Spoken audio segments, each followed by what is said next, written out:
You're listening to Overhead Story Channel. Enjoy. I wasn't supposed to be home that day. That's what made the whole thing hit harder. My flight got canceled last minute. Mechanical issue or weather, I can't remember. I just knew I didn't want to waste a day sitting in an airport terminal sipping overpriced coffee under flickering lights. So I rented a car, didn't text Kaylee, didn't call, just drove home thinking I'd surprise her. I imagined the look on her face, maybe catching her halfway through a lazy morning, bathrobe and coffee, hair a mess, smiling wide the way she used to. God, I had no idea how far off I was. When I pulled into the driveway, everything looked normal. The porch light still flickered like always. The recycling bin was still at the curb like she hadn't gotten around to pulling it in. Same old scene. But the second I stepped through the front door, something shifted. It was quiet, but not the peaceful kind. The air inside had that strange vacuum feeling, like the moment after a dropped glass shatters on tile. You don't hear it, but you feel it, like everything's just holding its breath. And the smell. At first, I didn't think much of it. But then I caught it again. Strong, musky. Not like any cologne I'd ever worn. Not mine. It was recent, too. Fresh enough that it hadn't settled into the fabric of the house yet. I stood there in the foyer with my keys still in my hand, just breathing it in, confused. My first thought was maybe she'd sprayed some kind of new air freshener. That's how far from reality I still was in that moment. But then I heard it. Click. It was faint, like a soft door latch somewhere upstairs. I froze. I waited, listening for anything else. Footsteps, voices, creaking floorboards, but nothing came. I moved slowly, not sure why I was even being quiet.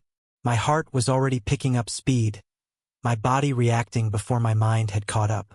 The kind of instinct that only shows up when something's deeply wrong. Halfway up the stairs, I paused and looked around. Nothing unusual. A coat draped over the railing. The same mirror at the landing that had been hanging crooked for months. But the smell was stronger now. And something in me knew, just knew. I wasn't alone in my own house. When I reached the bedroom, the door was cracked open. Inside, I saw steam billowing out from the master bath, soft and hazy like a sauna. Kaylee stepped out into the room, towel wrapped tight around her chest, her hair wet and clinging to her shoulders. She stopped cold when she saw me. "Jason?" she said, her voice unsure, like maybe I was a hallucination. "Hey," I said, trying to keep my tone casual, even though my stomach was already tying itself in knots. "Flight got canceled." She blinked, then forced a smile. "Oh, wow. I didn't expect you until tomorrow." "Yeah, figured I'd surprise you." And then I saw them. 3 angry, red scratches running diagonally across her back. Thin, long, and just starting to welt. She tried to casually turn away like it was nothing, but it was too late. My eyes had already locked onto them. "What happened?" I asked, nodding toward her back. She glanced behind her, then quickly pulled the towel tighter. "Oh, the loofah," she said too quickly. "Scrubbed too hard, I guess. Didn't even notice." It was automatic, the lie. Too fast, too clean, like she'd practiced it. My gut twisted, but I said nothing. I stepped farther into the room, and that's when I noticed something else. 2 wine glasses on the nightstand, still wet with condensation, both with a faint smear of lipstick, hers, and fingerprints that didn't look like hers at all.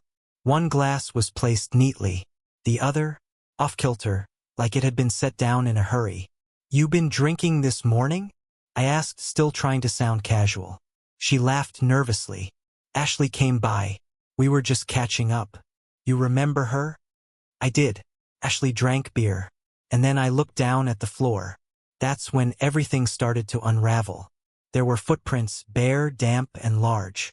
Bigger than mine. They trailed from the bathroom across the carpet, toward the hall closet. That's when I realized it. Someone else had been here. Not long ago. Not even an hour. Maybe still here. I took a step toward the closet. Kaylee's voice cut through. Too loud. Too fast. "Jason, you must be exhausted. Why don't you go downstairs? I'll get dressed and come down. We'll talk." "Talk? About what?" I didn't answer. My eyes were still on those footprints. Then, like the universe wanted to pile on, our son Joel came barreling in from his room. "Dad," he shouted, running straight at me. "You're back early." His arms wrapped around my waist, and just like that, everything got paused. I looked down at him, my son who had no idea the house he lived in was starting to rot from the inside. I smiled, ruffled his hair. Kaylee was already slipping past us, her towel now tied tightly, heading downstairs like nothing had happened. "You want pancakes, Joel?" she called over her shoulder. "Let's celebrate Dad being home." Joel cheered and ran after her. Just like that, the moment was over. But I couldn't move. I stood at the top of the stairs, my hands still on the railing, staring back at the room where it all started to shift. My heart wasn't pounding anymore. It was quiet now, eerily calm. And that scared me more than anything else. Because in that moment, surrounded by wine glasses, unfamiliar cologne, and footprints that didn't belong, I understood something deeply and undeniably. She wasn't just hiding something. She had stopped being careful. I didn't sleep that night. I lay in bed beside Kaylee, staring at the ceiling while she pretended to be asleep. Her back was turned to me just like it had been for the last few months and maybe longer. I kept thinking about those scratches. The wine glasses. The footprints. And that scent. God, that scent, it lingered in the sheets, in the carpet, in the air around her like a whisper I couldn't unhear. She never said a word.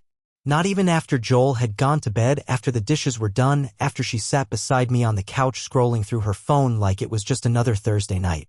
I didn't bring it up either, not yet. Maybe I was still hoping there was another explanation, something that would make all of this add up in a way that didn't feel like betrayal. But deep down, I knew better. My gut had been sounding the alarm for months. I'd just been too proud or too afraid to listen. Lying there in the dark, I started retracing everything. It began subtle. Kaylee started staying out later, a few nights a week at first. She said it was book club or a women's networking event. That made sense, she's always been ambitious, always pushing herself career-wise. I was proud of that.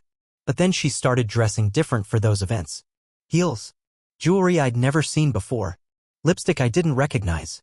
"Just trying to feel confident," she said once when I asked. "Don't read into it." And I didn't. Because that's what trust does. It gives people room.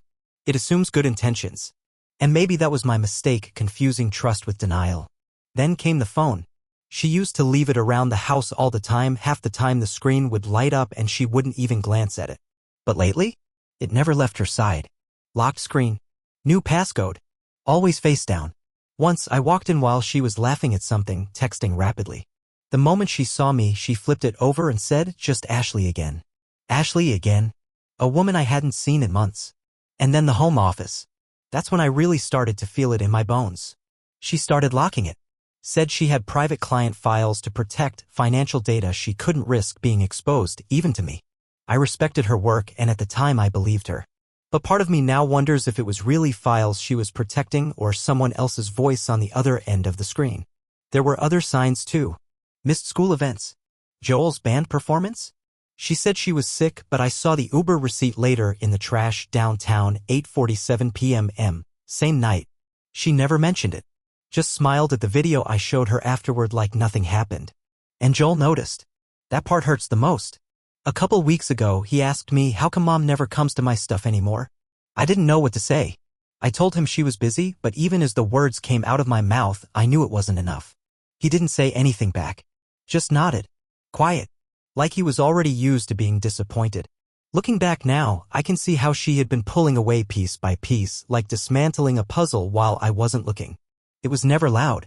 Never obvious. Just one missing piece after another until suddenly I couldn't see the full picture anymore. Even the in asterisk Macy changed. She stopped kissing me in the mornings. Stopped reaching for my hand when we walked down the street. Nights got colder, not just physically, but emotionally.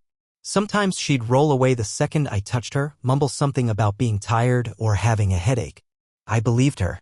I always believed her. God, I feel stupid. I got up around 3 a.m. that night, walked to the kitchen, and sat at the table in the dark.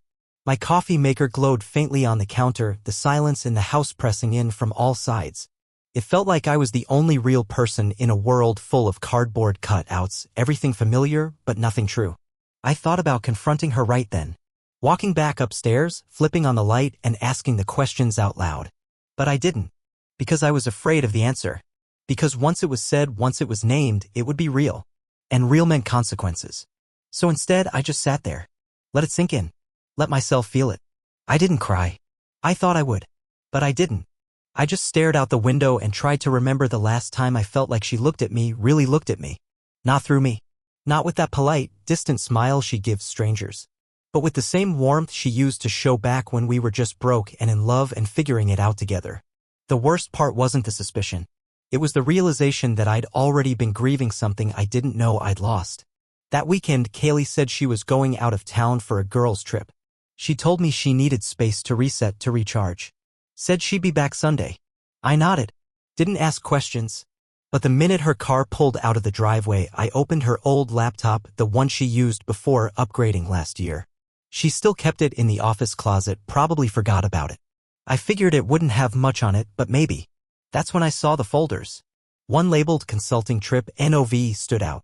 I opened it expecting spreadsheets or client notes. Instead, there were photos. Her. At a beachside resort. Laughing in a sundress. Not alone. He was there too.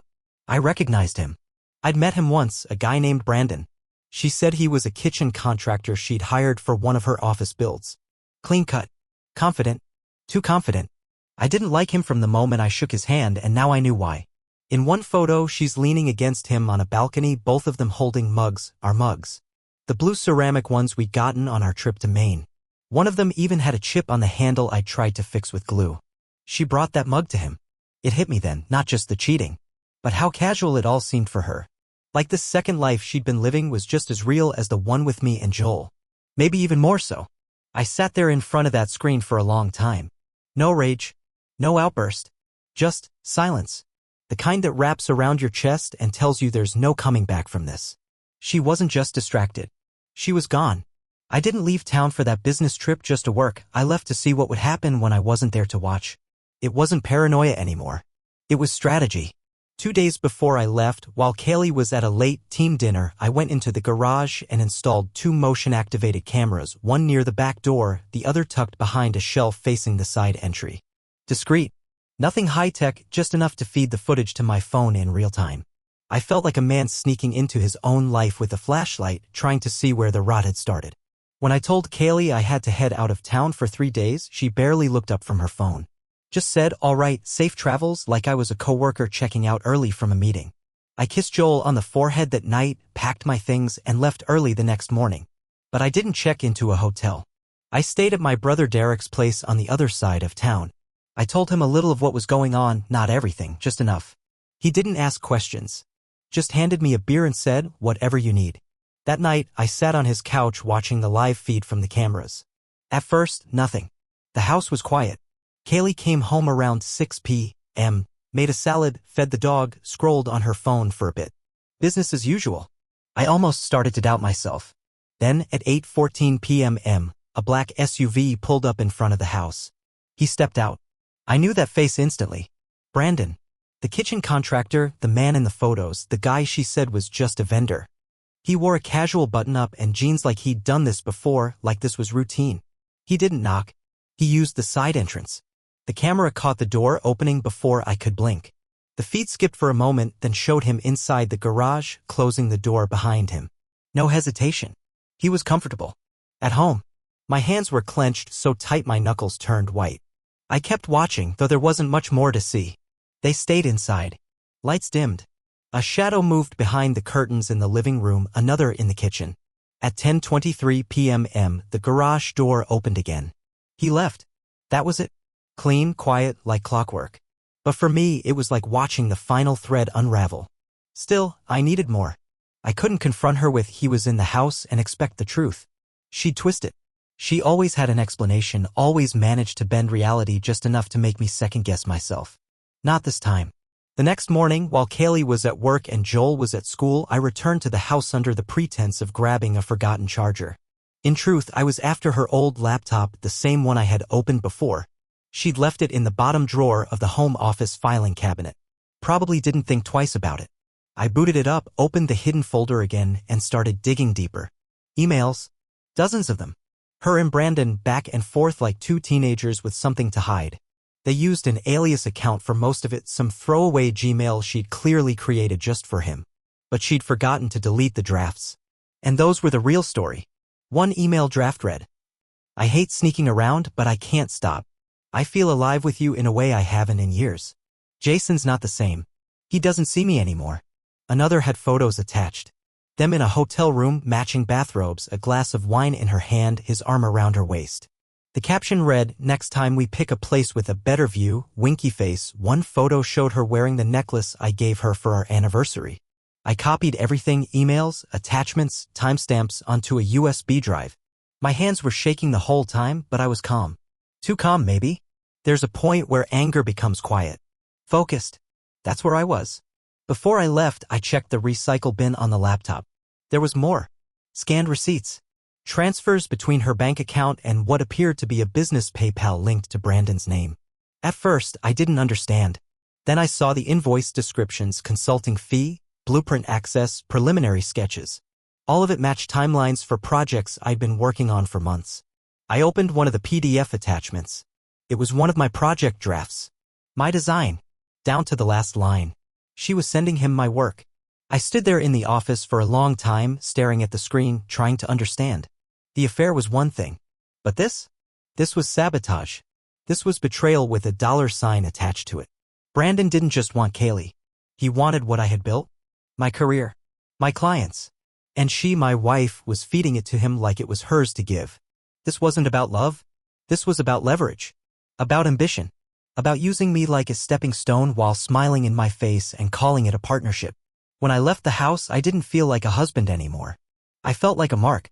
I drove straight to my brother's office. He's a lawyer, family law and civil litigation. Derek listened without interrupting, watching me like I was a witness testifying under oath. When I showed him the files, the photos, the bank transfers, he leaned back in his chair and let out a slow breath. "You've got her," he said finally. "On both counts, infidelity and intellectual property theft.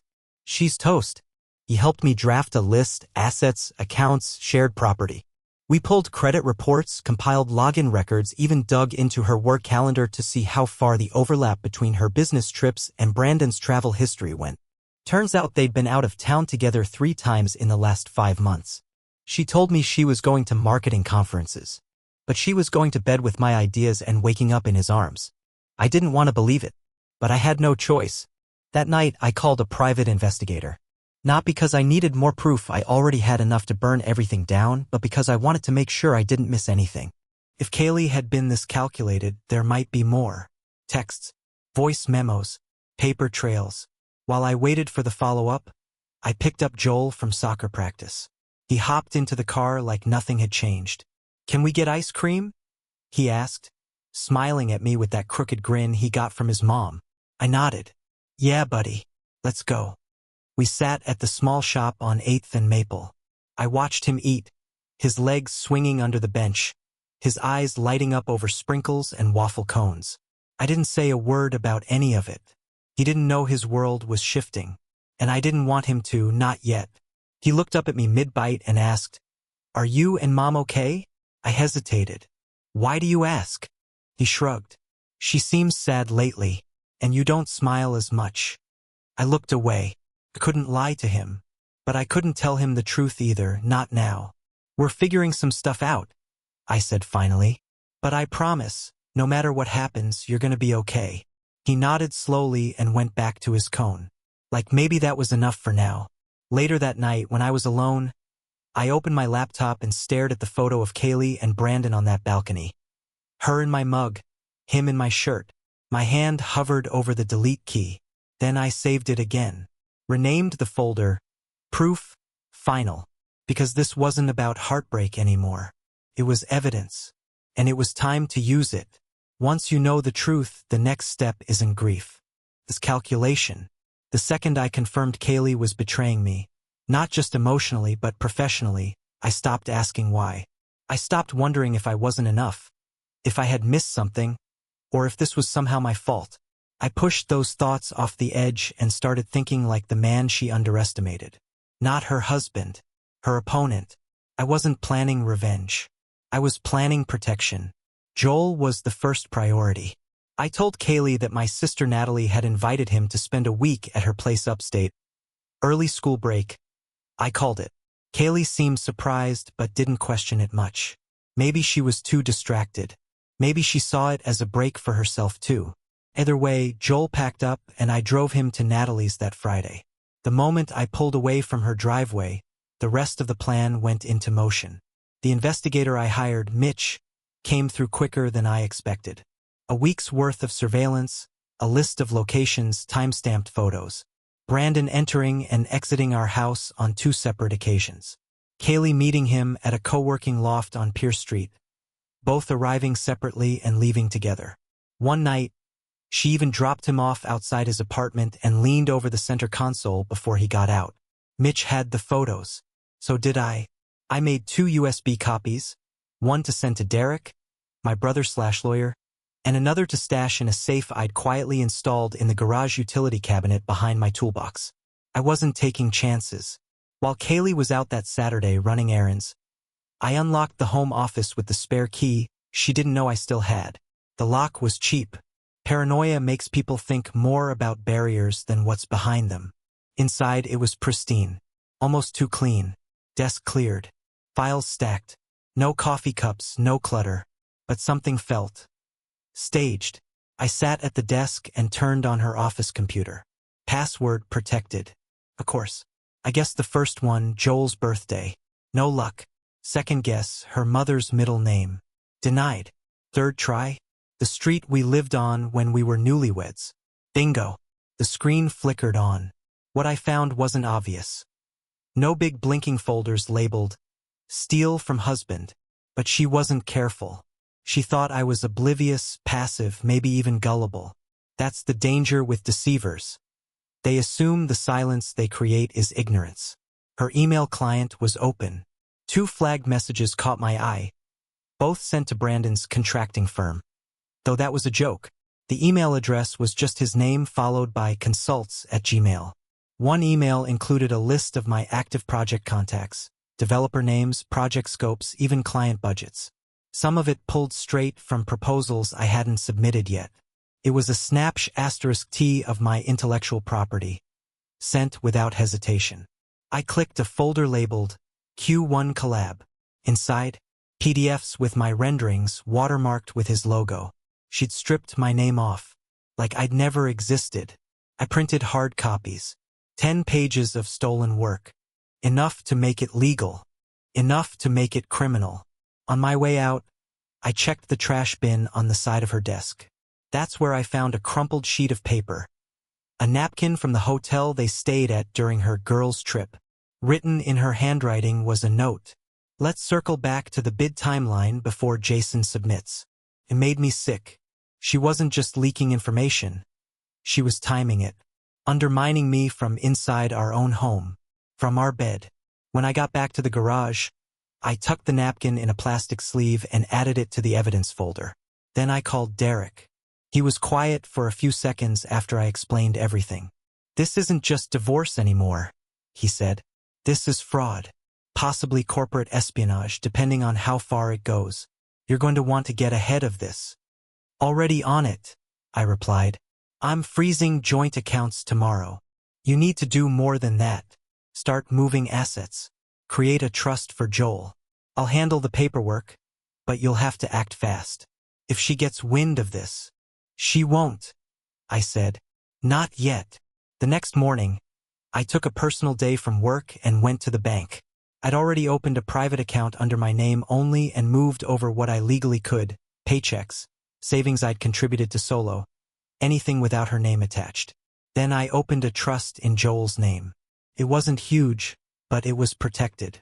That afternoon, I filed emergency paperwork through Derek's office to restrict Kaylee's access to our business finances. Since she had no direct stake in my firm and no documented authorization, she had no legal claim to my designs or contacts. But if I hadn't acted fast, she would have walked away with everything I'd spent 12 years building. Later that night, I sat in the kitchen across from her while she scrolled through Pinterest on her phone like nothing was wrong. "Thinking about remodeling the upstairs bathroom," she said casually, not looking up. "You think we could do something with the skylight?" I stared at her. This woman, this stranger. "We should wait on any big decisions," I said. "Budget's tight right now." She shrugged. "That's fair." She smiled at her screen, and for the first time I saw the entire performance. The ease with which she lied to my face. The way she used my patience like a doormat. The bathroom renovation? A bluff. She knew it wouldn't happen. But she needed the illusion. Everything with Kaylee had become illusion. Laughter at the right moments. Fake texts from Ashley. Gaslight apologies. The kiss she gave me when I wasn't looking. The one that never reached her eyes. I didn't respond. Just stared down into my coffee. A day later, Derek called. He'd filed the emergency motions. We had court dates scheduled within a week. He'd already flagged the internal memos Brandon's firm had submitted to the bidding commission. Documents that matched my early-stage drafts almost word for word. The timestamps were proof. Brandon was using my work. With Kaylee's help. We're not just dealing with infidelity, Derek said. This is theft. And it's provable. I leaned back in my chair, the first real breath I'd taken in days settling in my lungs. Good, I said. Let's burn it all down. For the next several nights, I barely slept. I reviewed documents, sent files to Derek, took photos of every physical artifact I could find. Cards, notes, receipts. My hands were steady, my mind clear. I'd stopped shaking. I'd stopped wondering. One night, I passed by Kaylee's office door and saw her inside, sitting cross-legged on the floor, talking on speakerphone. I don't know, she said quietly. He's been acting weird, distant. Something's off. I stood just outside the frame of the doorway, out of sight. Maybe he knows, Brandon's voice replied. I recognized it immediately. If he does, it's over. She laughed lightly, nervous. I'll keep him distracted. You won't, I thought, because you already lost. I thought the hardest part would be gathering the proof, catching her in the lie, seeing it all laid out in black and white. I was wrong. The hardest part was watching people I loved choose her anyway. 2 weeks after the emergency filings, I sat in a courthouse conference room across from Kaylee and her lawyer. She wore a soft blue blouse like she was going to brunch. Her expression was unreadable, somewhere between bored and amused, like this was just another meeting on her calendar. Her attorney, a polished woman named Taylor Grant, leaned into every sentence like she was reading a monologue from a legal drama. We presented our side, the camera footage, the emails, the stolen blueprints, the forged memos. The judge reviewed the preliminary injunctions and accepted our evidence without hesitation. The court officially restricted Kaylee's access to my company's intellectual property. Brandon was subpoenaed the next morning. Afterward, Kaylee said nothing to me, just gathered her folders and walked out without looking back. Like she was above it. Or maybe already used to pretending we were strangers. That same night, my phone rang. It was my mother. Jason, she said sharply, I just got off the phone with Kaylee. What's going on? I hesitated. You should probably ask her. She says you blindsided her. Froze accounts. Had her served at work in front of her colleagues. Her tone was thick with disappointment. I pinched the bridge of my nose. She's sleeping with someone else, Mom. She gave confidential files to a man running a rival firm. She's not the victim here. There was a pause. People make mistakes, she said finally. She's under pressure. You've been distant lately. And freezing her money? That's cruel, Jason. I felt my chest tighten, not with confusion, but clarity. This wasn't about facts. This was about roles. Kaylee had managed to script herself as the misunderstood wife with a workaholic husband. And worse? My parents were buying it. Let me ask you something, I said quietly. When Joel told you Mom hasn't been to one of his games in 4 months, did you believe him? Silence. Did you know she's been disappearing overnight? Did you know about Brandon? My father's voice joined the line. Your mother and I are just saying maybe this could have been handled differently. Not everything has to be scorched earth. It hit me then, square in the chest, they weren't going to stand with me. Not really. Not when it got messy. I didn't raise my voice. Didn't defend myself. I just ended the call. Joel was sitting on the couch that night, scrolling through his phone. I sat beside him, watching the reflection of the screen dance in his glasses. He looked up. You okay? He asked. I hesitated. People are going to pick sides. Some of them won't pick us. He didn't respond right away. Then he shrugged. That's fine. I'm still picking us. God, that kid. Stronger than he should have had to be. A few days later, I was served. Kaylee had filed a counterclaim alleging emotional neglect. claimed she had grown isolated, unsupported, and that I had denied her a voice in our marriage. She even included statements from my own parents saying they witnessed a growing coldness in Jason's demeanor over the years. She spun the story like a pro. Our problems became hers to survive. My boundaries became controlling. My silence became abuse. The court ordered a formal mediation. Derek sat beside me in the room, calm and unshakable. Kaylee's lawyer handed over her proposed terms: joint custody, 60% of the marital assets, and exclusive rights to future revenue earned by collaborative consulting agreements from past client referrals. Collaborative consulting, I said aloud, almost laughing. You mean the clients she stole? Taylor smiled politely. Our position is that Ms. Hughes was a key partner in identifying those leads. Her name appears on the communications. I turned to Kaylee. You want to tell them how you accessed those files? Or should I? She didn't look at me, just kept her eyes fixed on the edge of the table. I laid out everything.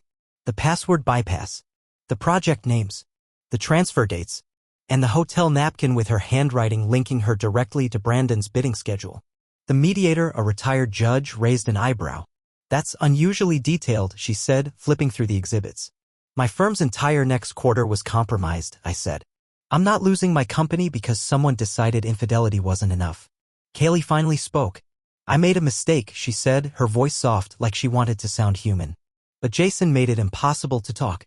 He shut down months ago. We stopped being partners a long time before Brandon. I didn't argue. I didn't need to. I had the proof. The mediator closed the file. Given the intellectual property concerns and the timeline of correspondence, it is likely that the court will side with Mr. Hughes on most financial matters. Taylor frowned.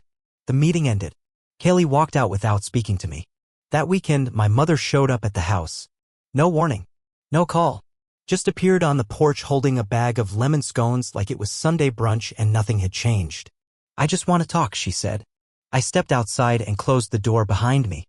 She handed me the bag. From that place you like. I didn't take it. You think this is about breakfast? I asked. She flinched a little. I want to understand. I stared at her. This woman who raised me, who taught me how to tell right from wrong. And yet here she was more upset about frozen accounts than a son being betrayed in his own home. You don't get to play neutral, I said. Not when your grandson's been caught in the crossfire. Not when you excuse someone who's hurting him. Her eyes welled up. I'm not choosing sides, Jason. You already did, I said. And it wasn't mine. She left. I didn't watch her go. Later that night, Joel asked if he could call his grandmother. Of course, I said. I'll never stop you. He went quiet for a second. Do you think she's mad at you? I shook my head. No. But sometimes people protect the version of someone they want to believe in, even when it's not the truth. Is that what Mom did with Brandon? That question gutted me. I think your mom wanted someone to tell her what she wanted to hear. And he did. Joel nodded. Didn't ask anything else. That week, the court granted me temporary sole custody. The judge cited Kaylee's potential involvement in business-related misconduct and questionable transparency regarding time spent away from the household. It was a win. On paper, anyway. But it still felt like loss. The night before Kaylee officially moved out, she came to the house to pack a few things. I stayed out of her way. She didn't speak until she was halfway out the door. Tell Joel I'll call, she said. Her voice cracked slightly. You can tell him yourself, I replied. You're still his mother. She nodded, then paused. I never meant to hurt you, Jason. Not like this. I wanted to say something. Anything. But I was empty. Like whatever part of me used to believe her was gone. She walked out. No tears. No goodbye.